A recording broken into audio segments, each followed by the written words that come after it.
Niin, tervetuloa uusille panelisteille. Ja aloitetaan nyt näin, että ei nyt vanhemmasta päästä, vaan alusta, lähemmästä alkuselle. Heikki Mäki ensimmäisenä, sitten Sami Seppänen, sitten Mika Suksdorf, sitten viimeisenä Sari Sopanen kuin nykyinen täällä johtaja. Niin. Heikki Mäki. Niin siis, hetkinen, pitääkö sitä laittaa päälle? Ei tarvitse. Aivan. On päällä. Haloo, ei kuulu mitään. Ai, se ei ole päällä.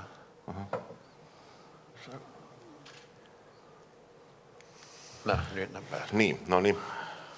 Joo, siis tosiaan, vaikka mä oonkin tässä, niinku, tässä järjestyksessä vanhin, niin mä taidan silti olla tämän porukan nuorin tässä. No niin. Joo. Mä ehkä voisin pari sanaa aloittaa tästä päästiin sopivasti tähän työtilanteeseen ja niin kuin, jos siellä busseja hänen aikalaiset sanoo, että silloin 90-luvun alussa niin ongelma oli se, että palkat nousivat järjetöntä vauhtia. Sitten oli 2006-2007 ihan sama ongelma, palkat nousivat törkeät vauhtia. Ehkä silloin 90-alussa oli se ero, että silloin oli työvoimaa vielä kutakuinkin saatavilla. Silloin 2006, 7, 8, niin samassa tilanteessa kuin nyt, että työvoimaa ei ollut hirvittävän hyvin saatavilla ja palkat nousi ihan törkeätä vauhtia. Mikä nyt on tapahtunut myöskin nyt. Tai siis niin kuin varmaan monet epäili tai ajatteli, että tämä korona saattaa jollain tavoin vaikuttaa asiaan, mutta eipä se millään tavoin vaikuttanut. Sama pula työvoimasta, vaikka sitä vapautui esimerkiksi Horeca-sektorilta aika paljon, niin johonkin asia hävisi sitä. Nyt ei vaan sitten niin kuin ollut saatavilla, mikä johti niin kuin hirvittävän palkkojen nousu. Eli suurin piirtein tässä palkat on noussut semmoista lähes 10% per vuosi, eli viimeisen 4 vuoden aikana noin 30% on palkat noussut, mikä siis on tämmöisen skandinaavisen tavallaan niin kuin ajattelutavan mukaan niin kuin ihan järjetön. Siis niin kuin mahdoton käsittää, miten palkat voi nousta, keskipalkat voi nousta näin paljon. No, nyt sitten ollaan tietysti tilanteessa, että nyt sitä työvoimaa olisi niin kuin jollain tavoin, siis viittaan näin ukrainalaisiin, ehkä jollain tavoin saatavissa. Se ei tietenkään tarkoita sitä, että se ratkaisisi kaiken ongelman, koska sieltähän nyt on, siis nyt ehkä tällä hetkellä on se työkykyistä noin 10 000, ja siellä on totta kai hyvinkin laidassa laitaan olevia henkilöitä, että kaikkein on kieliasioita, paljon tarvitaan tiettyä osaamista ja niin edespäin, että kuinka he kaikki löytää työpaikan, mutta sehän missään nimessä ei tule ratkaise tätä asiaa, koska täällähän oli jo ennestään jo hyvinkin paljon, mun arvion mukaan 20-30 000 niin sanottua laitonta työntekijää. Onko he nyt sitten hävinnyt maasta tai yrittää jollain tavoin saada niin sanotusti laillisen työsopimuksen, se on sitten jää nähtäväksi. Mutta se tilanne tässä oli, eli mä jotenkin itse asiassa nyt tällä viikolla ollaan todettu se, että näiden ukrainalaisten kanssa, niin nyt on sitten se tilanne, että nyt kun olisi työpaikkoja ja nyt ainakin jollain tavoin olisi työntekijöitä, niin nyt niitä ei saa niin kuin millään yhteen, koska PPL:ltä ei saa niitä perhanan läystäkkeitä, millä saa töitä tehdä. Eli tämä on niin kuin vähän sama asia. Tuli mieleen tuossa, kun mietin, että miten tätä niin kuin vertaan. Tuli mieleen yksi Uno Turhapuron elokuva, kun ensiksi valitteli sitä. Kysymys oli vissiin niinkin tärkeästä asiasta kuin karjalanpiirakan syömisestä, jos nyt oikein muistan. Niin, kun ennen kun oli aikaa syödä karjalanpiirakkaa, mutta kun ei ollut rahaa. Sitten kun se oli varmaan se lottovoittaja homma, kun se sitten sai rahaa. Että sit nyt kun on rahaa, niin ei ole aikaa syödä karjalanpiirakkaa. Ja sitten se oli loppujen lopuksi päätyi sairaalaan. Ja sanoi, että nyt kun on aikaa ja on myös rahaa, sitten hitto lääkäri kieltää sen. Niin tämähän on vähän niin kuin sama homma nyt parhaillaan täällä, että ei tämä niin kuin ikinä onnistu tämä homma.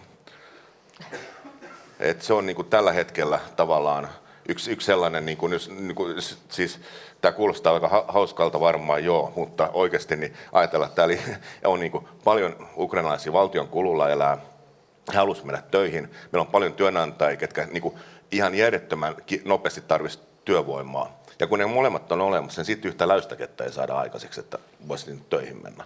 Niin se on jotenkin niin kuin tällaisessa mainostetussa e-valtiossa, e-riikissä, niin miten tätäkään nyt ei sitten niin kuin onnistuttu. Tai sekin tarkoittaa vielä siinä mielessä, kun niin ihmisillä on jo se henkilötodistus tai se koodi, niin sittenkin ne tarvii vielä toisen rekisteröinnin PPS. Ja se on ilmeisesti vain ainoastaan sen takia, että pystytään todentamaan, että onko ne ihmiset tullut ennen 24. helmikuuta vai sen jälkeen maahan. Ja mitä hittoa välillä silloin, kun ne on ukrainalaisia ihmisiä, niin onko se ennen, jos ne tullut ennen, niin ne ei ole sitten sotapakolaisia ilmeisestikään. No okei, no joo, silloin ei ollut sota, kun ne lähti maasta, mutta eihän niillä ole enää niin kuin, todennäköisesti mistä kaupungista on sattunut tulemaankin, niin jos on sieltä Itä-Ukrainasta tullut, niin eipä siellä varmaan niin kuin ihan hirvittävästi enää niin kuin infrastruktuuri on jäljellä, mihin sitten joskus takaisin mennään. Että kyllähän nyt varmaan yhtä lailla sotapakolaisia hekin sitten on. Kiitos ja Sami. Ensinnäkin Fekin hallitukselle kiitos, että tämmöisiä työelämästä sivuraiteillekin tai pudonneita vielä kuitenkin kuunnellaan ja kutsutaan, niin kuin, jos ei edes säälistä, niin siltikin hyvä. Paneelin otsikko oli Eesti Suomen ettevyöttyse tänä päivä. Mä tuossa sitä hetken pohdiskelin ja jättäydynkin tässä sitten sitä pohtimaan ääneen. Katsotaan miten käy. Aika jännä on kyllä, että mulla on vähän yli 20 vuoden historia täällä toimittamisesta sattuneesta syystä juuri silloin päätin lopettaa, kun sähköhinta nousi kattoon ja työvoimakulut nousi kattoon, mutta omistaja on entistä ahneempi, että onneksi olkoon vaan Andrus, että myötätuulta sullekin. Eli siis ton mittaluokan muuttujia en mä muista koskaan. Ne osittain nyt koskee juuri toimialaa, mistä tulin, niin enemmän kuin montaa muuta, tai vähintään saman verran, mutta semmoisia täysin niin kuin perusliiketoiminnan ulkopuolisia muuttujia ja voimakkaita ja negatiivisia. Ja edellyttää niin kuin ihan merkittävää taas niin kuin uutta adaptaatiota ja asioiden uudelleen miettimistä, mutta se vaan tuollaisena hetken luonnehdintana. Pitkään tuon 20 vuoden aikana mun mielestä oli niin, että täällä oli kahdenlaisia suomalaisia yrityksiä. On niitä, jotka on tullut tälle markkinalle toimimaan, ikään kuin toisten markkinassa toimivien yritysten rinnalla. Elisa, mun työnantajani, oli juuri tällainen.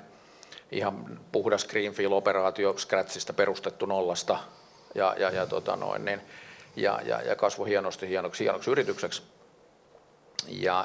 Sitten on niitä yrityksiä, jotka on tullut tänne jonkun tuotannon tekijöiden, työvoiman tai raaka-aineiden tai jonkun muun toimesta. Ja eikä juuri muuta. Se on ollut aika lailla Suomen ja Viron välissä mun silmin, kun mä sen niin vähän väkivaltaisesti yksinkertaistan, niin sitä. Suomesta on tullut tänne investoimaan kahdella perusteella. Ja toiseen suuntaan sitä juuri ei ole ollut. Korostan, tämä on nyt yksinkertaista nyt niin kuin väkevästi. Mutta se, mikä mua suunnattomasti ilostuttaa, ja mistä tullaan tavallaan tuohon niin kuin otsikkoon, Eesti Suomen ettevyöttyse tänä päivänä, niin on se, että nythän meillä on niin kuin ihan uusia asioita. Meillä on Virossa 10, no ne on nyt ehkä pari niistä vähän väkisin siihen kontekstiin kiskottu sisään, mutta 10 firmaa, jota ei ole ollut yhtä lukuun ottamatta 5 vuotta sitten, ja niiden valuaatio on miljardi. Tämän maan valtion budjetti on saman kokoinen kuin näiden 10 firman arvo. Se on oikeasti, se on niin kuin hämmentävä. Yllätys on käsittääkseni kai, taitaa olla maailman suurin, siinä olisiko Singapore pidemmällä tai joku muu, mutta siis ihan maailman huippua. Eli se on niin kuin ilmiönä, se on se lopputulos ja sitten se, mikä mua ilahduttaa, niin on se, että mistä se tulee.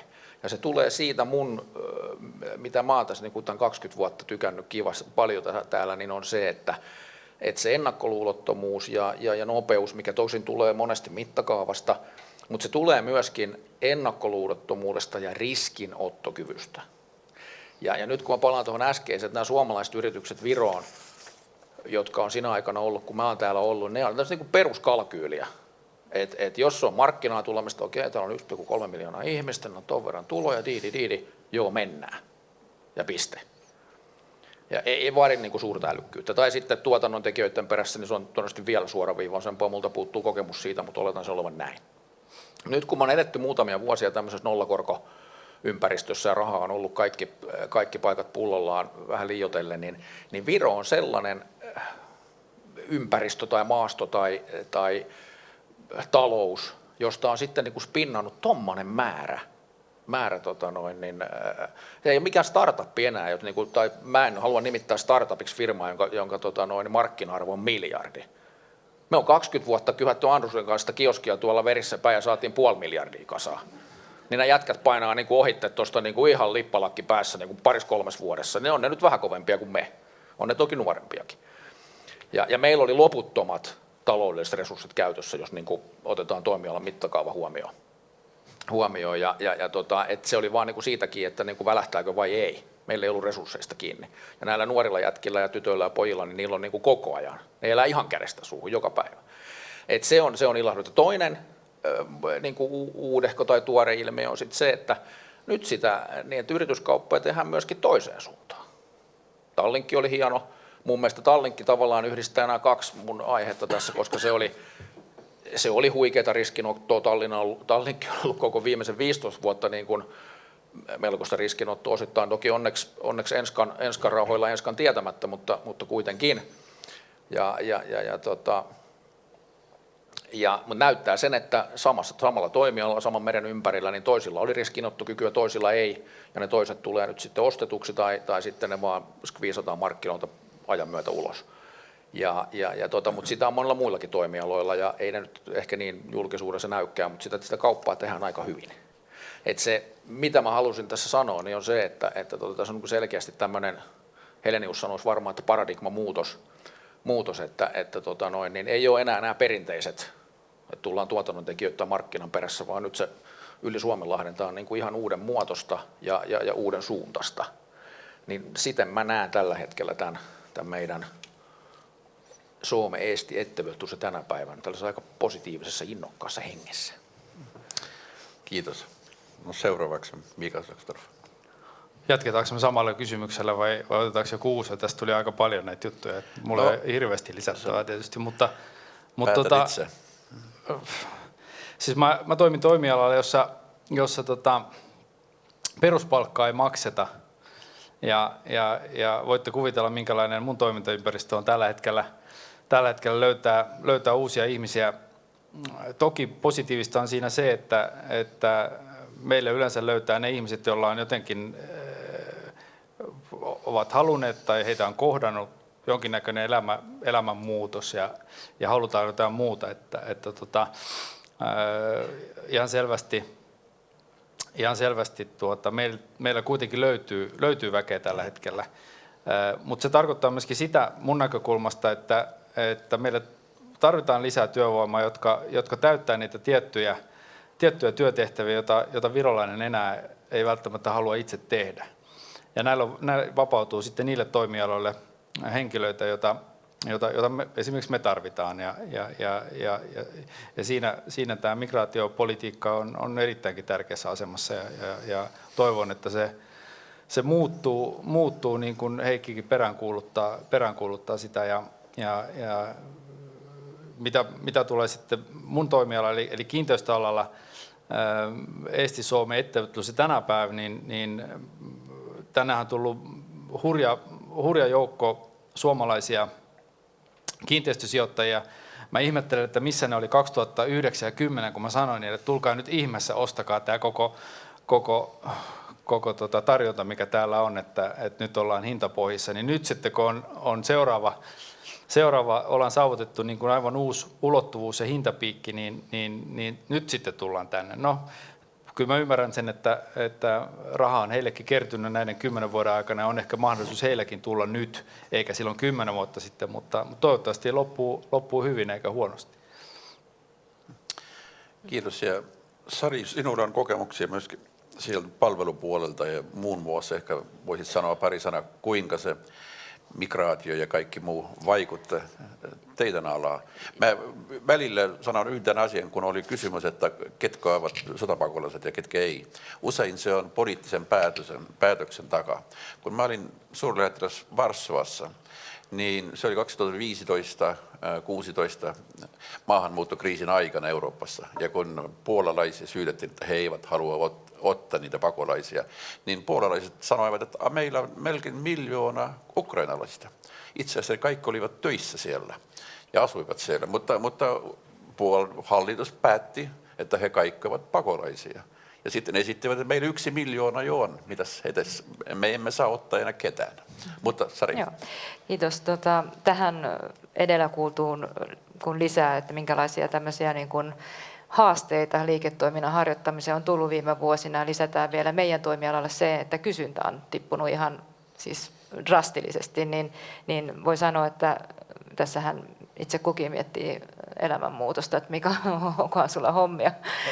Eli meidän toimiala on tietenkin tuosta koronasta jo kärsinyt tosi paljon ja nyt sitten tietenkin jännityksellä odotetaan, että miten tämä Ukrainan tilanne vaikuttaa kysyntään ja heti silloin, kun Venäjä tämän hyökkäyksen teki, niin ensimmäiset peruutukset tuli ja tuolta vähän kauempaa ja tämä ilmiö on ilmeisesti ihan sama Suomessa, että me Eestissä tai Virossa ja Suomessa ollaan vähän liian lähellä veli Venäjää ja ei välttämättä sitten sieltä kauempaa enää haluta tänne tulla lomailemaan tai ainakin vähän jännittää nyt.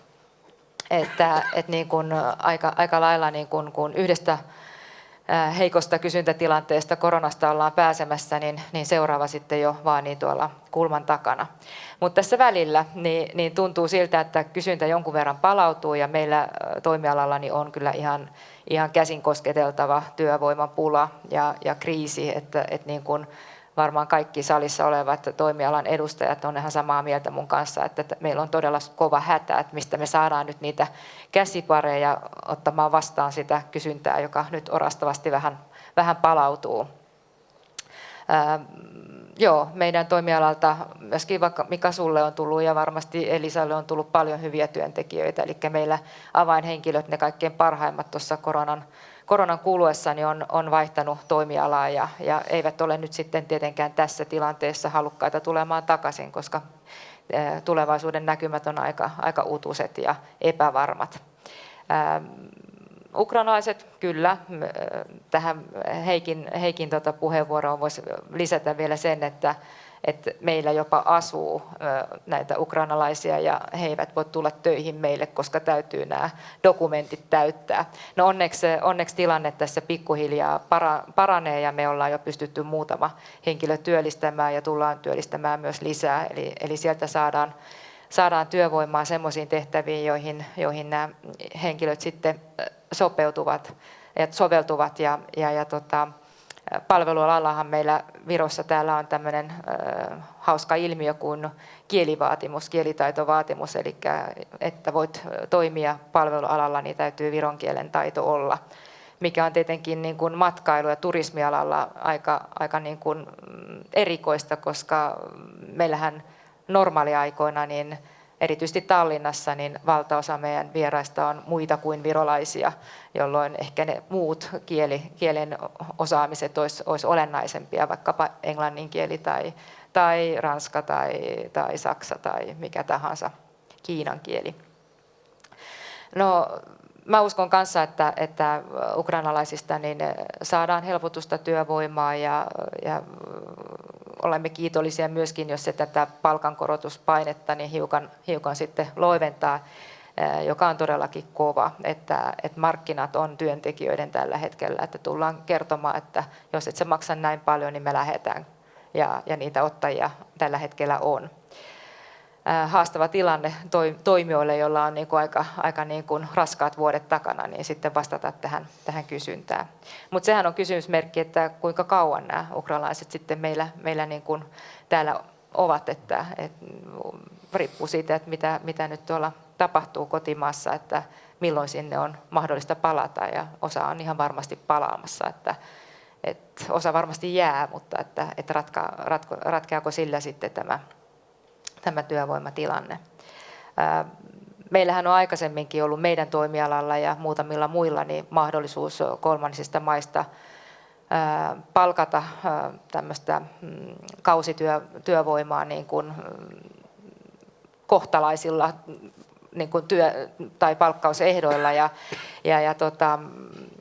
se on ollut tietenkin hyvä asia, mutta ehkä niin kuin tässä maassa on jäänyt huomaamatta se, että meidän toimialan esimerkiksi arvoketju on muuttunut ihan valtavasti siitä, kun kuultiin, että miten Viru-hotelli alkuvaiheessa, että miten täällä oli niin kuin tuhansia työntekijöitä ja tehtiin suurin piirtein kaikki itse, että se sikaruho tuli sinne takaovelle ja siitä sitten tehtiin varmaan saippuakin tässä samassa talossa ja täällä oli leipomot ja pesulat ja kaikki ja todellakin oli todella paljon omia työntekijöitä ja tänä päivänä meidän toimialani on hyvin paljon niin kuin ulkoistanut erinäköisiä toimintoja ihan sen takia, että meidänkin toimiala monimutkaistuu, vaaditaan sitä, että keskitytään siihen omaan ydinosaamiseen ja sitten ostetaan palveluita näihin palveluihin erikoistuneilta toimijoilta, kuten nyt vaikka siivouspalvelut tai kiinteistöhuoltopalvelut tai turvapalvelut ja niin edelleen. Ja nyt heitähän sitten tietenkään tämä kausityölupa ei koske, eli he eivät voi sitä niin kuin hyödyntää ja sitten jos palkattaisiin kolmansista maista, niin se palkkataso pitäisi olla sitten huomattavasti korkeampi, eli se ei oikein tänä päivänä enää tämmöinen ajattelu toimi, että mä ainakin toivon ja mä oon kovasti yrittänyt päättäjille kuvata tätä meidän toimialan arvoketjua, että tämä ei ole ihan samanlainen kuin oli 30 vuotta sitten.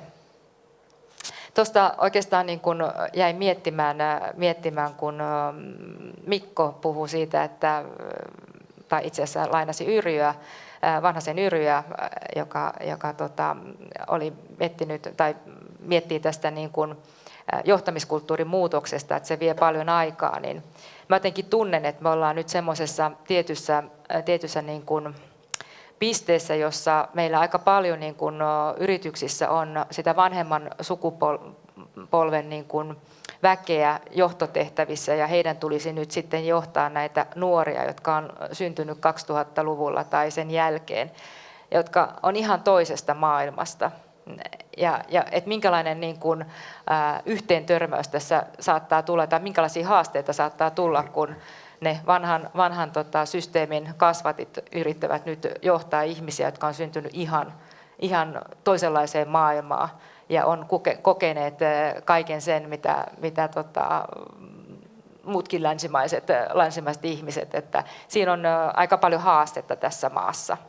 Ja onneksi muutokset tapahtuu tänä päivänä nopeammin, ei ehkä meistä 30 vuotta, niin kuin me nähdään, että kaikessa tekemisessä muutokset tapahtuu entistä nopeammin, niin ehkä se tässä jotenkin ratkeaa, mutta me ollaan varmaan semmoisessa muutoskohdassa nyt, että ne 50-vuotiaat, jotka yrittää johtaa niitä 20-vuotiaita, niin ne ei oikein niin kuin tajua välttämättä, että miten heitä pitäisi johtaa. Pidä paikkaa. Okei, hyvä. Nyt tulee raakaa. No, ehkä heijastelen sitä, mitä joskus olen tässä tässä kohdannut ja mullakin on 11 vuotta nyt yhteensä Viro-kokemusta taustalla, että ihan eilisestä kuitenkaan puhuta. Joo, siis vastaan tuohon, ei se varmasti on erilaisia työpaikkoja ja yhteisöjä ja erilaisia ihmisiä, mutta nimiä mainitsematta, niin mä oon pitkään työskennellyt pian 55-vuotiaan kaverin kanssa, joka on niin uusiutumiskykyinen, että 20-vuotiaat ihmettelee, että mitä se tekee. Niin se on monesti voi olla niinkin päin. Tuohon ymmärrän, niin kuin tässä oli aika lailla painottunut tällaisia niin kuin toimialoja, missä on käsillä jaloilla tehdään ja pitää olla läsnä, mutta toisin kyllä tuosta omasta lähimenneisyydestäni sen, että koskaan ei ole liian myöhäistä aloittaa käyttää sit niin kuin moderneja välineitä, eli Elisalla on mun muistin mukaan joku 500-600 ihmistä asiakasrajapinnassa noin suurin piirtein. Ja mä en tiedä tällä hetkellä, se ei varmaan ole vielä 100, mutta jos ei se ole 100 vielä, niin joka päivä se laajenee, minkä robotti on ottanut sieltä pois. Ja se työ aloitettiin joskus 5, 6, 7 vuotta sitten määrätietoisesti ja päättäväisesti. Nyt siitä tulee tuloksia. Eli mulla on niin kuin 2 viestiä tavallaan tähän otsikkoon taas sopia. Jos haluaa siinä maailmassa pärjätä, tai jos haluaa AI:sta ja robotiikasta tehdä itsellensä työkalun, niin kuin se nyt aloittaa, niin jo muutaman vuoden päästä siitä on ihan oikeasti hyötyä. Niin sit toisekseen niin se tulee, se on ja se tulee joka paikkaan. Se on vaan se pitkä tie, minkä takia meillä on mennyt niin pitkään, on se, että me tehty estin kielellä sitä. Estin kielellä ei oikein saa ostaa valmiina, pitää tehdä itse. Mutta kaikki ne tehtävät, mitä tehdään englannin kielellä, ne vehkeet on ollut olemassa iät ja ajat. Sanotaanko niin kuin platformitasolla tai sillä, että ne pitää toki viedä sinne omaan toimialaspesifiikkaan ja näin poispäin, mutta se, että se on yksi, se ei ole vaihtoehto missään tapauksessa työvoimalle, mutta kyllä se on yksi todella paljon helpottava tekijä. Heikki, Sari. Joo, varmasti. Niin, siinä mielessä se ei sovi esimerkiksi paljon. Ja se varmasti niin kuin, kaikki teollisuus on totta kai kehittyy tähän suuntaan. Robotteja tulee entistä enemmän, automatisoidaan ja se on yksi ja pitääkin tehdä, jotta pysyy ylipäänsä niin kuin, globaalin tavallaan talouden vauhdissa, mutta se lisää sitten tämmöisille maille kuin Viro ja Suomi niin seuraavia haasteita tavallaan löytää sitä työvoimaa, joka osaa näitä käyttää ja huoltaa, ohjelmoida, asentaa, tuunata tätä automatiikkaa. Ja se on sitten taas sellainen, että ne ihmiset ei välttämättä aina tule sit pelkästään vaan sellaisen, niin kuin, että okei, siellä on työpaikka, siellä ehkä saa vähän parempaa palkkaa, vaan sitten alkaa tulla tämmöinen niin kuin maabrändi tavallaan esiin. Eli onko sitten tavallaan, tässä on niin kuin varmaan niin kuin sekä Suomelle että Virolle tosi paljon haasteita. Siinä on ehkä sellainen haaste vähän erinäköinen ehkä. Virossa ehkä enemmän ajatellaan silleen, että okei, no toivottavasti ei ainakaan tehdä mitään, jotta ei ne ainakaan tulisi tänne. Ja sitten Suomessa ajatellaan, että kun Suomi on niin hieno maa, niin kaikkihan lähtökohtaisesti haluaa aina tänne tulla. Ja oikeasti molemmat niin kuin tässä tilanteessa tulee häviämään sen, että kyllä se on sitten ne osaajat, ne löytää paikkaa sitten Hollannista, Saksasta, jos puhutaan Euroopasta tai sitten jostain muusta niin kuin modernin teollisuuden paikoista. Suomessa on edelleenkin se suuri ongelma se, että ehkä myöskin Virossa, mutta Suomessa merkittävästi enemmän mun mielestä se, että ei ymmärretä sitä, että se kaveri, joka on automaatiospesialisti esimerkiksi valmistunut, hän on vaikka kiinalainen, Kiinasta tai mistä tahansa, hän ei niin kuin välttämättä ei puhu suomen kieltä. Ja se on aika monella aina sellainen yllätys, tai niin, joo. Kun ei aina muisteta sitä, että jos se kaveri tulee Puolasta, niin se, niin ei sielläkään puhuta suomea. Niin tässä on aika monessa, mä oon tosi paljon törmännyt tämän tyylisiin asioihin, että sit tulee, siis on muuten, voi olla kaikki niin kuin asiat kunnossa, sit tulee, niin, mutta kun sen pitäisi osata suomea. No niin.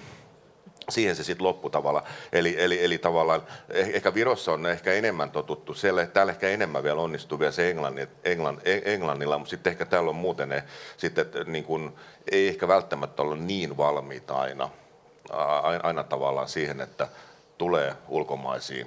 Ehkä IT-alan on ainoa poikkeus, missä tämä niin kuin toimii. Eli tässä mielessä se ottaa niin kuin täysin uuden ongelman eteen tavallaan, että kuinka ne houkutellaan ne ihmiset. Tässä on niin Suomi kuin Viro on niin kuin vuosikymmenen, ehkä 20 vuotta jäljessä muita Euroopan maita, jotka on aloittanut tämän luomisen, muistan joku 15 vuotta sitten, niin Kanada niillä on ihan oikeasti valtiollinen ohjelma, jolla ne houkutteli työvoimaa maahan ympäri Eurooppaa, niillä oli toimistoa mitä vaan. Siis Virossa varmaan tehtäisiin mielellään toimisto sille, että älkää vaan tulko tänne ja Suomi ei laittaisi sinne toimistoon ketään ihmistä, kun arvasit, kun joka tapauksessa kaikki haluaa tulla Suomeen. Sari. Joo, no olisin vaan halunnut niin kuin Samille kertoa, että meidänkin toimialalla on tosi paljon tekoälyä tänä päivänä ja mennään niin kuin sitä automaatiota kohti ja se on osa meidän toimintaprosesseja ja varmasti niin kuin tulevaisuudessa vielä entistä enemmän, että ilman muuta se on yksi työväline. Mutta se, että niin kuin erityisesti niin kuin Virossa niin puhutaan tosi paljon näistä IT-talenteista ja niitä kauheasti peräänkuulutetaan ihan syystäkin, mutta sitten mä oon niin kuin aina yrittänyt, erityisesti tässä kriisissä, kun olen yrittänyt pitää meidän toimialan puolia, että kyllä ne IT-talentitkin tarvii jotakin olla viihtyäkseen tässä maassa, että ne tarvii myöskin niin kuin palveluita ja meillä täytyy olla niin kuin tässä maassa myöskin niin kuin korkeatasosta palvelua, on ne sitten ravintoloita tai hotelleita tai mitä tahansa viihdepalveluita, jotta nämä talentit ylipäätänsä haluaisi tulla tähän maahan ja asua täällä. Että se jotenkin tässä kriisissä ja ehkä niin kuin maan hallituksen puheissa niin välillä unohtuu, että niin kuin, jotta näitä talentteja tänne saadaan ja viihtyy, niin täytyy olla niin kuin hyvät fasiliteetit. Ja tuohon vielä kommentoin nopeasti. Jo, meillä oli tässä itse asiassa, oliko se tällä viikolla, tiistaina varmaan, niin kollega tuossa jutteli yhden intialaisen IT-kaverin kanssa, joka olisi niin kuin tulossa töihin Tallinnaan ja sitten ennen kuin se oli sopparin allekirjoittamassa, niin kyseli sitten kaveriset Intiasta, että millainen ensinnäkin, millainen ilmasto siellä niin kuin on ja miten muuten niin kuin, miten siellä niin kuin suhtaudutaan ulkomaalaisiin ja onko se semmoinen niin kuin ystävällinen. Sitten mä katsoin vaan, kun alkoi kollega tavallaan niin kuin naama punottaa hikivalussiin, kun miettii siinä, mitä helkuttiin tähän nyt sanoisi, että mitä mä tuosta ilmasta sanoin ja tuohon niin kuin ystävällisyyteen, että se alkoi muotoilla siitä, niin kato kun tuo kesä on tulossa ja täällä on ihan mukavan valoisaa ja on tuossa merta ja sitten täällä on silleen, että täällä niin kuin toiset ihmiset hirvittävästi häiritsee.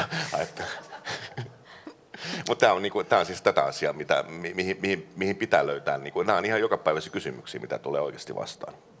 Mika? No, mä halusin vielä sanoa sellaisen asian, että jos puhutaan tästä päivästä, niin mun mielestä on mukava myöskin muistella vähän menneitä, ja jotta ymmärtää sen, että miten pitkälle ollaan tässä maassa menty ja päästy ja rakennettu tätä maata, niin mä tulin tänne ensimmäistä kertaa käymään vuonna 1993 ja muutin tänne 1994. Mulla on kaksi sellaista muistikuvaa niistä ajoista, mitkä on varsin hupaisia ja mun mielestä niin kuin kiva muistella niitä. Et yksi oli se, kun Stockmannia rakennettiin, niin ajettiin siinä sedän kanssa autolla ja katsottiin, että siinähän oli semmoinen iso savupiippu, mistä on tynkäänä jäljellä, niin ajeltiin sitä ohjaa ja katsottiin, että mitäs ne kundit oikein tuolla savupiipun päällä tekee, ja ne purkaa sitä. Yksi tiili kerrallaan, ne heitti niitä tiiliä alas. Katsottiin, että okei, no tuossa on niin kuin työtehokkuus on kyllä melkoinen, että miten jos yksi dynamiittipötkö olisi laitettu tuonne alas, me mietittiin niin kuin suomalaisina, että okei. Ja toinen oli sitten, mentiin tädin kanssa vanhan kaupunkin yhteen kangaskauppaan ja siellä oli 2 tiskiä ja ensimmäiseltä tiskiltä, kun me valittiin se kangas, me saatiin lappu, johon kirjoitettiin se, mitä me ollaan ostamassa. Sitten me mentiin sinne toiselle tiskille, jolla sitten määrättiin se hinta ja se maksettiin ja saatiin 3. lappu ja mentiin sitten sille ensimmäiselle tiskille takaisin ja sitten saatiin tuote. Ja siinä laskutoimituksessa käytettiin helmitaulua. Ja olin mä semmoisen pikkupoikana joskus nähnyt, mutta en mä sitä koskaan ole nähnyt missään kaupassa käytettävän. Ja mun mielestä nämä 2 oli niinku sellaista suomalaiselle tänne 90-luvun alussa muuttaneelle niin mind-blowing. Ja nyt kun katsotaan, että missä niinku Viro tällä hetkellä on, pankkisektori rakennettiin 90-luvun alussa siltä pohjalta, kun Suomessa se oli 60-luvun tietotekniikka, tai Sami tietää ehkä tarkemmin, mutta se ero sitten taas, mikä nyt on tietoteknisesti ja se tekemisen meini, mikä tässä maassa on aina ollut, niin on mua aina ihastuttanut ja sen takia mä täällä on edelleen että mun mielestä niin kuin myts maha koko Viron kansan ja yrittäjien edessä, että mistä me ollaan tultu helmitauluista 10 unicorniin, että vau. Muistin siitä maahanmuuttopolitiikasta, että Virossa se on hieman ongelmallinen. Edellinen hallitus oli maahanmuuton vastainen. He eivät halunneet ketään. Mutta mä silti uskon, että nykyinen hallitus myös on liian vähän aktiivinen, kun meillä pitäisi olla proaktiivinen maahanmuuttopolitiikka. tuotakseen niitä, joita tarvitaan. Ja sitten myös myöhemmin saa sanoa, että meillä on jo niitä näin paljon, että emme saa niitä muita ehkä ottaa. Niin se voisi olla semmoinen proaktiivinen. Mutta edellisestä paneelista yksi kysymys teillä. Siellä oli kiinnostava huomautus, että suomalaiset ajattelevat inbox eniten ja virolaiset outbox. Itse asiassa se olisi hyvä paikka yhteistyöksi, että olisi sekä outbox että inbox. Mutta mitä te suomalaisina sanotte siitä, että merkitsekö, että suomalaiset eivät kykene ajattelevan out of the box? Mä voisin. Sari ja sitten. No niin. Mä oon tosiaan niin kuin aina ihaillut tätä virolaista luovuutta ja joskus kysynytkin, että mistähän se oikein kumpuaa, niin joku virolainen kollega sanoi, että no kun me ollaan tehty shittasta saijaa, niin se ehkä on jotenkin niin kuin äidin maidosta, että se mitä on, niin siitä tehdään jotain äketä, ja se näkyy sitten monessa tekemisessä ja mä luulen, että suomalaiset, niin yksi syy voi olla se, että me ollaan vähän laiskistuttu. Meillä on asiat vähän liian hyvin ollut liian monta vuotta. Ja se on semmoinen yksi ehkä, joka on syönyt semmoista innovatiivisuuden terävintä kärkeä. Voitte olla eri mieltä tästä, mutta se voi vähän laiskistuttaa semmoinen mukavuuszoonissa oleminen. Ja sitten suomalaisilla on tapana tietenkin niin kuin miettiä asiat niin kuin monesti. Tämä on kanssa niin kuin tietysti aika kategorista ajattelua ja pelkistämistä, mutta mietitään asiat niin kuin loppuun asti ja sitten vasta ruvetaan tekemään, kun täällä ehkä tehdään ja mietitään sitten niin kuin sen jälkeen tai siinä tekemisen niin kuin rinnalla, että ehkä se erottaa myös meitä. Sami. Mä oon aina mutta paljon ollut yrittänyt olla kategorisesti aina tämmöisiä niin kuin kansallisuus, niin kuin, että kaikki yleistykset on vaarallisia, tämäkin, jonka juuri sanoin. Niin se, että Suomi ja Viro, millaisia, hyvä esimerkki on taas kerran, meidän tuohon, kun en ole monessa paikassa töissä ollut, mä oon nähnyt kahdenlaista Elisaa. Mä näin Elisan ennen Veli-Matti Mattilaa, se oli silloin suomalainen yritys, se oli ihan hirveä. Oikeasti siellä siis ihan kauhea, se oli, niin kuin, varmaan jotkut valtiot yhtiöt on ollut semmoisia 78-luvulla. Sitten tuli Mattila ja painoi 8000 5000 mäjelle ensimmäiseksi, että jos nyt pikkusen katsottaisiin, että mitä täällä tehdään. Ja raittiina töihin, se oli ehdoton vaatimus. Eletään vuotta 2003. No, vähän liioittelen tässä. Ja sen jälkeen mä oon ollut semmoisessa yhtiössä, joka on toimialalla siis selvästi Euroopan 3 parhaiten johdetun joukossa. Tulokset puhuu puolestaan. Telian osake oli, kun mä aloitin Elisassa, niin Telian osake oli 5, Elisan osake oli 5. Telia on nyt 3,5 euroa, Elisa on 50. Oho. Se niin kuin kertoo siitä, että se sama puulaki oli Suomessa silloin, se on nyt Suomessa. Mutta tuohon mä oon tasan samaa mieltä kuin Sari tästä sittasta saijaa, että se on niin kuin kulttuurillista ja se on niin kuin jalostunut kekseliäisyydeksi, ennakkoluulottomuuseksi ja mä toivon, että se on osittain myöskin se riskinottokyvyn takana. Se on sitä niin kuin sellaista, ja mä ymmärrän sitä, jos yleistetään se Suomi, että kun on sieltä on niin kuin vuodesta 1945 kuitenkin aika rauhassa saatu rakentaa. On myöskin saatu rakentaa byrokratiaa ja pitkiä ketjuja ja kankeutta ja kaikkea semmoista. Niissä yleistyksissä mä oon samaa mieltä silloin, kun se perustuu siihen, että sä paat rinnakkain 10 vuotta vanhan organisaation ja 70 vuotta vanhan organisaation. Ja. Jos se 70, mä tuun talosta, mikä on 140 vuotta vaan vanha kohta. No kyllä on ollut riittävästi aikaa tehdä sitä. Nyt Veli-Matti on sitä siivonnut 20 vuotta ja rupeaa näyttää järkevältä.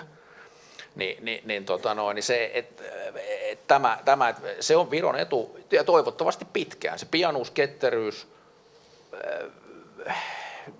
riskinottokyky ja tavallaan se niin semmoinen, että jos otetaan se inbox tai outbox, out of the box tai ei, niin kyllä sen mun mielestä Viron kohdalla positiivisesti voi siihen tulkita.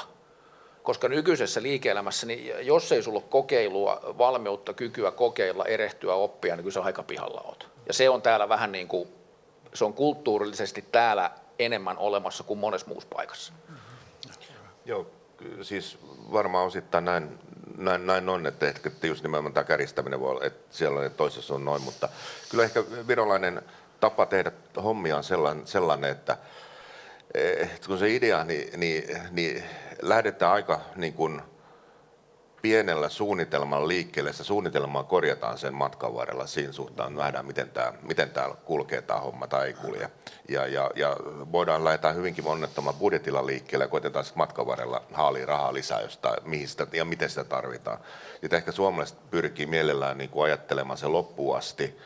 Ja sitten siinä saattaa olla se riski, jos ajatellaan liian loppuun asti, niin sitten jos korjata sitä hommaa siinä matkan varrella, jos se lähtee menee väärään suuntaan. Sitten tehdään niin kuin valmiiksi asti se väkisin, koska näin oli päätetty. Ja vaikka se tiedettiin jo puolessa välissä, että tämä ei välttämättä, tässä ei tule toimivaa ratkaisua. Ehkä tässä on sellainen, tietysti voi olla se, että ehkä sitten Suomessa ollaan ehkä enemmänkin pelätään ottaa, tai pelätään siinä mielessä ehkä riskinotto, mutta pelätään tehdä virheitä. Ja täällä se ei ehkä välttämättä ole niin paha juttu, että sattuu käymään että ei täällä naapurit välttämättä naura niin, että jos alat taloa rakentamaan ja sun loppuu rahat puolessa välissä, niin Suomessahan se olisi pakko muuttaa kylästä pois tavallaan. Että kuka noin nuija oli, että eikö se nyt katsonut, että siellä on rahaa, kun se...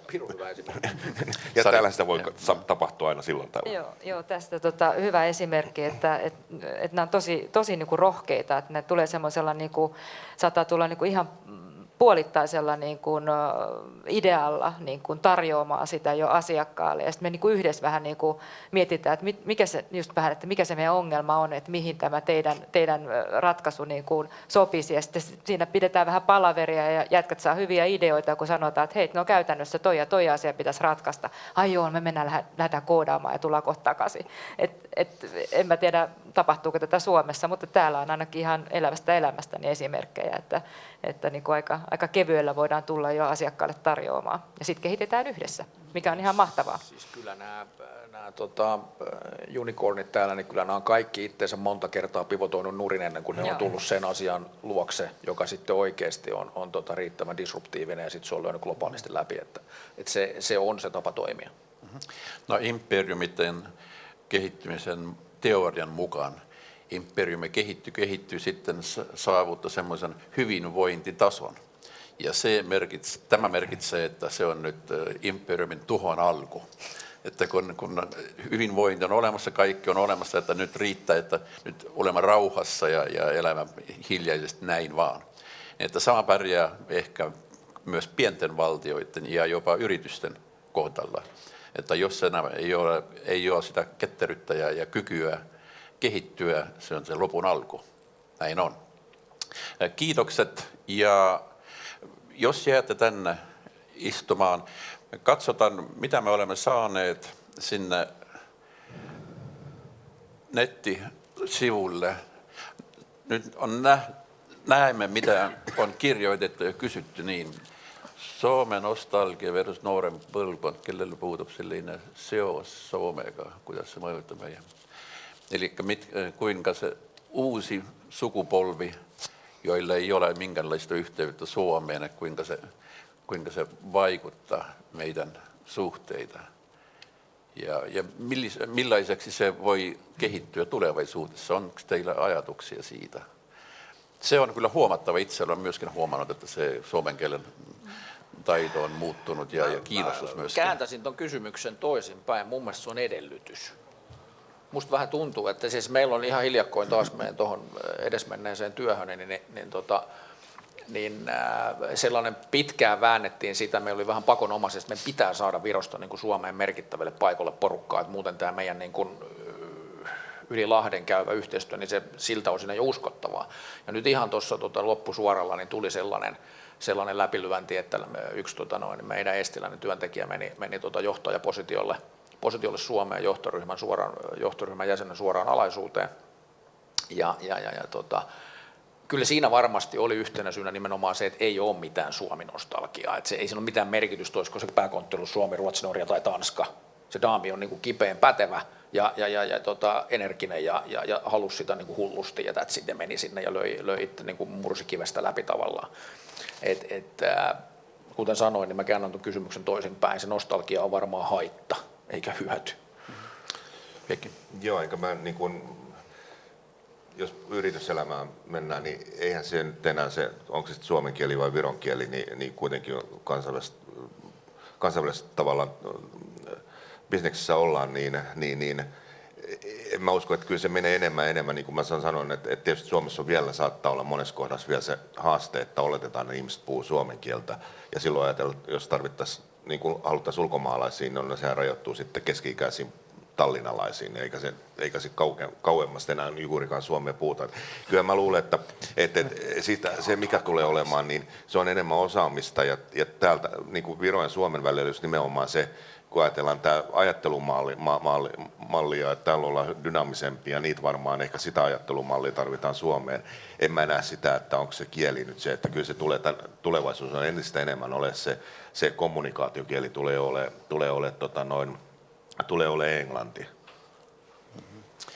Seuraavaan poistoja kaikki matkustusrajoitukset maiden välillä pysyvästi. Se on nyt minusta semmoinen kysymys, että se nyt riippuu pandemian tilanteista ja muista kysymyksistä, eli se ei ole näin paljon yritysten tason kysymys ja maittain kautta ottaen se on ollut erilainen, mutta uskon, että jos on uusi pandemia, tulee taas uusia erilaisia rajoituksia ja en osaa sanoa siitä kovin paljon. Nykyinen Viron suurlähettiläs Helsingissä ei puhu suomea. No, hän oppi sitä, tiedän sen. Ja ehkä hän on sopivasti puolustusministeriön taustalla, ajatellen kysymystä Naton tilanteesta. Mutta hän puhuu hyvää englantia ja se on, niin kuin mä luulen, että se on jälleen se ongelma, jos vastapuolella oleva henkilö Suomesta, niin kuin on hän sitten poliitikko, virkamies tai mikä tahansa, jos se Suomen puolella oleva vastapuolella ei ymmärrä englantia, niin se on sitten enemmän toisella puolella ongelma. Joo, no niitä diplomaatteja, jotka eivät osaa englantia, mä en tuskin osaa kuvitellakaan. Virossa et saa diplomaatiksi ilman englantin osaamista. Mutta Suomi ei ole pakollinen. Voisi olla sellainen, että kun toi on nyt vähän taas liioit karikoidaan, niin lähettiläshän on vähän samanlainen hivenen niin kuin edustuksellinen virka, vähän niin kuin pohjoismainen presidentit, että virka on, mutta sitten sen duunin tekee niin kuin muut. Niin kyllä siinä varmaan, koska silloin muistan, kun Kirsti tuli Narinen tuli tänne ja osasi Viroa ja Venäjää, niin siitä oli kyllä siinä hänen omassa työssään, kun se on nyt on kuitenkin aika paljon semmoista, ainakin mitä ulospäin näkee, niin semmoista aika lailla sellaista, niin kuin miten mä sanoisin, pehmeitä duunia. Niin kyllä siinä sitä varmaan kyllä sen sijaintimaan kieli kyllä olisi hyvä varmaan niin kuin avuksi. Ei se nyt varmasti ratkaise mitään, eikä maapallo räjähdä osaa tai ei, mutta joo, että varmaan on syytä opetella. Sari. No varmaan me kaikki tässä, kun me jotkut osaa paremmin ja jotkut vähän heikommin Viroa, mutta me kuitenkin osataan kaikki sitä ja pystytään sillä niin kuin kommunikoimaan, niin kyllähän se niin kuin meitä on auttanut integroitumaan tähän niin kuin yhteiskuntaan. Ja voisi ajatella sitten, että se on ihan sama toistepäin, että jos haluat toimia täällä, niin kyllä se nyt on kohteliasta mun mielestä suomalaisena opetella viron kieli, kun se ei ole kauhean vaikeaa sitten kuitenkaan ja päinvastoin. Että se on jo niin kuin, se on mun mielestä semmoinen niin kuin kohtelias ele, vaikka sitten voidaankin kommunikoida jo englannin kielellä tarvittaessa. No Suomen nykyinen suurlähettiläs Tallinnassa puhuu hyvää viroa. Kyllä, just näin. Olen oppinut sen jo. Just näin. Mutta mä sanon kyllä, että se maan kielen osaaminen, se on erittäin tärkeä. Mä puhun hieman myös puolella, kun olen osannut siellä. Ja Suomessa se oli, meillä oli aluksi, kun menin Suomeen, oli meillä 2 suurlähettiltä, jotka puhuivat suomea. Venäjän suurlähettiläs ja Viron suurlähettiläs. Ja keskenään puhuimme myöskin suomea. Ja se oli erittäin hyödyllistä, jos oli jonkinlainen kansainvälinen tapahtuma ja sitten tuli kahvitauko. Ja sitten suomalaiset menivät oman kulman ja otivat kahvin. Ja mä sattumat aina olin suomalaisten kanssa, kun mä puhuin suomea. Ja he eivät edes ajattele, että mä olen ulkomaalainen. Ja mä yleensä sain tietoa kahvitauon aikana enemmän kuin koko konferenssin aikana. Niin että se on erittäin hyödyllistä. Viranomainen on viranomainen, se on totta. Viro on päässyt Pohjoismaiden hyvinvointiin. Että syynä on Pohjoismaiden hyvinvointi, että käsitellään näin pitkään. No niin, se voi johtua siitäkin, että tietysti Pohjoismaissa on varsinkin Suomessa paljon asioita, mitä ei välttämättä kannata kopioida. Että jos tämmöinen niin kuin siellä muun muassa niin kuin verotus ja tämmöinen yleispohjoismainen sosiaalidemokratia, niin välttämättä ei ole asioita, mitä kannattaa heti kopioida, mutta en välttämättä tosi tiedä, onko toi siinä mielessä saavutus noin on käynyt. Voisin kuvitella, että tämmöisessä E-riikissä olisi voinut hoitaa se asia vähän fiksumminkin kuin näin, mutta Ja lyhyesti seuraavat myöskin, kun aikataulu on hyvin tiivis. Pitääkö pitää tehdä, että ettevõtlusohjelma ei vähennäksi nagu sun liiketoiminta, että se ei vähennäksi, että se suunta muuttuisi, mitä tehdään. Uskon, että jos joku tietäisi sen, se olisi jo julkaisut sen pitkällä jutulla. En osaa sanoa siitä mitään. Kas Eesti peaks olisiko syytä pyrkiä Pohjoismaiden klubin jäseneksi? Se on semmoinen kysymys, mä voin siitä pari sanaa sanoa, että meillä on nostettu sitä kysymystä, että pitäisikö pyrkiä Pohjoismaiden neuvoston jäseneksi. Se on ongelmallista. Vastoin tämä kysymys, että pitäisikö vaan niin kun ymmärtää, että ollaan Baltia eikä koko ajan yrittää pohjoiseen. Ja se on joko tai. Pitäisikö? Voi oli siellä. Ja semmoinen ajatus on ollut liikkeellä, mutta se merkitsisi myöskin yhtä muuta asiaa. Se ei olisi ainoastaan liittoutumista Pohjoismaiden neuvoston. Se merkitsisi myös eromista Baltian neuvostosta. Miksi? Kun samanaikaisesti yleensä ei olla. Meillä on semmoinen formaatti, kun 5+3.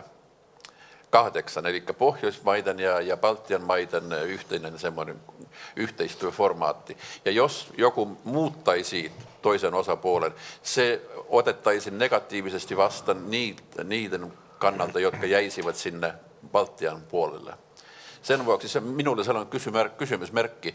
Ja toinen kysymys on, että mitä se meille antaisi. Tavallaan mä muistan ennen sotaa Suomi pyrki myöskin Skandinaavian maaksi, mutta skandinaavit eivät halunneet ja ajattelivat, että Suomen 4. Baltian maa, entinen tsaarialue. Siitä on historiassa on sitä kirjoitettu. Jotenkin. Se on kiinnostava seikka vaan, että nyt on samanlainen tilanne, että virolaiset pyrkivät sinne Pohjoismaihin ja siellä ajatellaan, että te olette jo baltit. Niin kun ajattelee nyt näitä meidän Pohjoismaitakin, nämä on globaalisti kaikki nyt niin kuin säälittävän kokoisia, siis huono sana, hirveän pieniä maita ja talouksia. Niin mun mielestä on niin kuin kauhean noloa löytää yhtäkään erityistä syytä, että nämä kaikki maat tässä Itämeren ympärillä ei voisi tehdä yhteistyötä. Nyt on ilmaantunut vielä tai vahvistunut uusi tämmöinen niin kuin, vielä lisäksi taloudelle tämmöinen turvallisuuskysymys. Niin jos oikeasti joku on sitä mieltä, sanoo sen ääneen ja selvin päin, että pitää kuulua yhteen tai toiseen, niin kyllä sitten on vähän töitä tekemättä. Mä sanoisin, että paras keino olisi heittää Venäjä ulos Itämeren maiden neuvostosta ja sitten kehittää siitä Itämeren maiden neuvostosta sellainen yhteinen turvallisuuskeho. Pienet maat tarvii kaikki toisiaan, se on aika hassua, jos ne vedetään jotain tommosia. Jos 7 maan sisällä pystyy vielä tekemään nurkkakunnan, niin sitten täytyy kyllä katsoa peiliin. Siitä viimeisestä kysymyksestä, osaatteko sanoa, mitä se merkitsee? Vastata? Mulla on Tiinan kanssa erityinen suhde. Me ollaan oltu molemmat finnarilaisia ja Tiina on opettanut mua OneWorldiin joskus ja silloin mä johdin OneWorld-projektitoimistoa sen jälkeen 6 vuotta. Ja mun kokemus Tiinan kanssa oli molemmilla sama, että miten Lapin matkailu kehittyi. Ja se oli ainoastaan, kun lappilaiset yrittäjät ymmärsivät, että ei meidän kannata niin kuin taistella toisemme vastaan ja markkinoida kaikkia erikseen, vaan kun sulla on se haskikasvatus, sitten sulla on se porotokka siinä ja sulla on vähän hullua poroa ja vähän laskettelukeskusta, niin mitä jos tehtäisikin niin kuin paketteja? Ja mun mielestä niin kuin, ei pelkästään matkailussa, mutta myöskin monella muulla alalla varmaan olisi se mahdollista. Onhan nyt tietysti esimerkiksi Finnair ja Tallink tehnyt yhteistyötä, tuoda aasialaisia matkustajia ensin lennättää ne Helsinkiin ja sitten laivalla yli ja sitten hotellipaketit. Anteeksi, mutta tämä on matkailu on muakin lähellä ja Finnair varsinkin. Niin varmasti on aika sen. Ja kun me ymmärretään se yhteistyön merkitys ja mahdollisuus, niin siitähän kasvaa niitä todellisia menestystarinoita. Ei yritetä vaan pienellä rajoitetulla resursseilla itse jokainen tehdä jotain ja vielä taistella kaikkien muiden vastaan, niin varmasti. Joo, tämä on ihan samaa mieltä ja mitä kauempaa meitä katsoo, niin sitä niin kuin samalta me näytetään. Ja lainaan tässä Hannelle taisi mulle sanoa, että Helsingin kaikkein kiinnostavin matkailukohde on Tallinnan vanha kaupunki. Heikki. Niin mä luulen, että tämä voi olla sama asia, mitä tuossa sivutettiin se yksi kysymys liittyen sen yritysten tai Viron ja suomalaisten yritysten yhteistyön kehittämiseen, niin jos pystytään tuottamaan sellaista yhteistyötä, missä niin kuin se 1+1 on enemmän kuin se 2, niin se varmaan sillä amerikkalaiselle sijoittajalle kuulostaa huomattavan paljon kiinnostavammalta se asia, jolloin se lisää totta kai sitä ihan samalla tavalla. Ajatellaan, että on se sitten pohjoismainen yhteistyömalli, mikä tahansa. Että kyllä me kuitenkin, niin kuin Sami sanoi, että täällä ollaan aika pieni tekijä, kun tuolta katsotaan jostain Teksasista tai Brasiliasta tänne suuntaan, niin se on just sen kärpäsen kokoinen alue niin pinta-alaltaan kuin taloudeltaan, niin sillä yhteistyöllä se saadaan niin kuin enemmän ja enemmän houkuttelevaksi, ettei käy niin, että Virosta yrittää tehdä jotain omaa, Suomessa jotain omaa, mistä olisi ollut merkittävä yhteinen synergia, joka sitten voisi kiinnostaa jotain vähän isompaakin. Ja eikö ilmastokin ole ihan sama? Joo, no aika on jo näin pitkälle, että olen käyttänyt myöskin sen yhteenvedon ajan. Se on hyvä, sitten ei ole pakko tehdä sitä yhteenvetoa. Uskon että jokaisella ovat omat otettavat tästä keskustelusta. Se riippuu, minkälaisesta yrityksestä olette, oletteko suomalainen, oletteko virolainen. Se on hieman erilainen niin, että en tulisi pakkomaan tai tarjoamaan omaa semmoista näkemystä, kun mä en ole yrittäjä. Ja sen vuoksi, että kiitos kaikille ja muistutan, että vastaanotto on 15 minuutin kuluttua siellä Merineitsi ravintolassa. Ja jos jollakin on takki täällä, niin se on pakko ottaa mukaan. Ja jos kuljette pitkin hotellia, niin suositus on käyttää maskia myöskin. Se on kaikki. Kiitos panelistille ja kiitos kaikille.